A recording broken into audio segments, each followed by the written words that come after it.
En este vídeo vamos a resolver el siguiente problema que dice determinar si hay un elemento par en una secuencia de enteros acabada en -1 y decir en qué posición ocurre. Bueno, esta es la parte y decir en qué posición ocurre es la que de alguna manera hará el problema más interesante, porque en el fondo eso es un problema de búsquedas, ¿eh? Estoy buscando en una secuencia, vamos a poner un caso, ¿no? Digo, mira, 1, 3, 5, 7, 9, 11, 12. Yo qué sé, 9, 7, 5, 3, 1, -1. ¿Hay algún elemento par en esta secuencia? Sí, ¿no? Vale. El problema es, bueno, vale, hay un elemento par. Sería fácil decir sí o no. Pero lo importante aquí es que hay que decir en qué posición ocurre, ¿vale? Entonces esto es lo que lo complica un poquito y además nos justificará un poco el hecho de que en el esquema de búsqueda hay un else cuando vas a leer el siguiente elemento, ¿no? Entonces esto es importante ver en qué casos es relevante, ¿no? En qué casos es necesario, ¿vale? En fin, vamos a por ello. ¿Cómo se hace un problema de búsquedas? Pues vamos a poner una variable bool que llamaré iPar, iPar falso. En principio, no, flase no, flaseado. False, ahí está. iPar false. Esto es simplemente una variable que me dice, bueno, si yo empiezo a leer en secuencia, en principio no he visto ningún elemento par, pues nada, ¿no? Entonces, luego voy a necesitar dos enteros. Uno va a ser el entero normal y otro un contador, o le vamos a llamar pos, que será la posición donde estoy. Y empezarás en la 1, de hecho. Pero bueno, no, de hecho os digo una cosa, no lo inicializaré, lo inicializo luego, para que se vea un poquito más claro quizá cómo trabajo con la secuencia. Una de las cosas más importantes en este tipo de problemas es montar un bucle primero, ¿no? Que sepamos que funcione y vaya bien y demás. Y en este caso el bucle requiere dos cosas. Primero leer el elemento y luego saber en qué posición estoy. Entonces vamos a hacer eso primero. Leo el elemento, ¿no?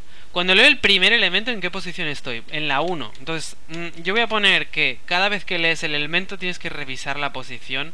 Es un poco una lógica así mental que va muy bien para atacar el problema y este orden mental, digamos, ayuda a no equivocarse, ¿no? A veces. Entonces yo leo un elemento, pues el acto seguido pongo en qué posición estamos, ¿no? Claro, ¿qué pasará? Yo haré así, ¿no? Mientras el elemento no sea -1, eso es para acabar. ¿Y qué hago? En la siguiente iteración haré dos cosas. Una es cin y la otra que haré es, bueno, si he pasado a la siguiente posición haré pos más. Sí. Eso es lo mismo que poner pos igual a pos más 1, sumarle 1 a la posición. Lo que pasa es que hay una forma abreviada en C++ que es pos más, ¿no? ¿Vale? Entonces, cada vez que yo leo un número, luego actualizo la posición. La primera vez, pues simplemente pongo a la primera posición. Y luego cada vez que leo, le sumo 1 y ya está. Entonces eso hace que vayan sincronizadas las lecturas con los cambios de posición perfecto. Entonces la línea 16 yo tengo disponible el n y el posición, ¿no? Entonces aquí es donde voy a comprobar si el elemento es par. Entonces en el esquema de búsqueda hay que hacer dos cosas. Una es comprobar aquí si es par. ¿Cómo se comprueba si un número es par? Se divide por 2, se coge el resto y se compara con 0, ¿no? Eso da cierto si n es par, ¿no? Entonces aquí pondría iPar true, true, así, iPar true. Entonces lo importante es que en los esquemas de búsqueda hay que salir del bucle cuando haya encontrado lo que buscaba. Entonces en el bucle lo que se pone es mientras no, cuidado con esto, mientras no haya encontrado pares, mientras esto sea falso de hecho, es decir, no falso es cierto, ¿no? Entonces cuando tú pones AND de cualquier cosa y cierto, en principio es, o sea, un AND con un cierto, digamos, en principio manda a la otra cosa, por decirlo así, ¿no? Digamos, cuando hay un cierto aquí, hay que fijarse en si hemos llegado o no al centinela, porque en principio... Entonces, lo importante es cuando iPar es true, que esto no iPar daría falso, y ahí sí que se saldría el while, porque cualquier cosa en un AND con falso es falso, ¿no? ¿Vale? Esa es la historia. Pero fijaos que aquí, si dejo el programa así, vamos a poner el resultado, digo, si hay par... haremos así, que hay que decir hay un par en la posición tal, ¿no? Hay un par en la posición vamos a poner un espacio aquí y pondremos pos, ¿no? Y ya está, hay un par en la posición tal, paf. Y la otra vía del if es no hay ningún par, ¿no? No hay ningún par. ¿Vale? Ya está.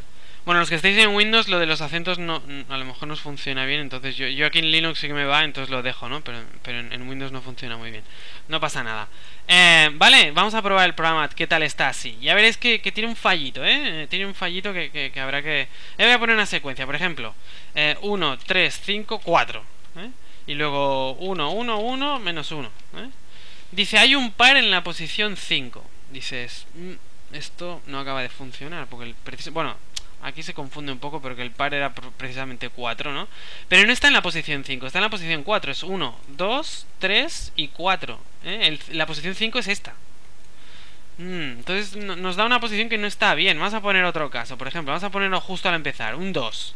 2 menos 1. Dice, hay un par en la posición 2. No, porque en la posición 2 hay un menos 1. En la posición 1 hay un par. No. ¿Qué ha pasado exactamente? Bueno, fijaos lo que pasa aquí. Y aquí está la gracia de por qué el esquema de búsqueda tiene un else aquí. Y es, cuando yo entro en este if y esto de acierto, yo pondré hay par acierto. El problema es que el if este se ejecuta. Es decir, a ver, vamos a hacerlo así, ¿no? El if este es lo mismo que esto, ¿no? Se ejecuta esta instrucción, pero realmente se sigue con lo siguiente. Entonces se leerá un elemento más. Ahora mismo, tal como está esto, se leerá un elemento más. Total, que si la secuencia es, vamos a poner por caso, 2, 3, menos 1, el 3 se va a leer. Claro, cuando se lee el 3, ¿qué ocurre? Se lee el 3 y se incrementa la posición. Y claro, como esa es la posición que yo utilizo al final para dar el número, se habrá incrementado accidentalmente por culpa de que he leído un elemento más, ¿sí o no? Claro, entonces me da una posición siempre de uno más de lo que toca. Claro, ¿qué pasa? Hay algunos estudiantes que cogen y hacen así. Ponen post menos uno ahí. Es como para meterle un parche al programa para que funcione bien. Pero realmente esa no es la manera de hacerlo. Claro, ahora funcionará. 3, 2, menos 1, ¿no? ¿Vale?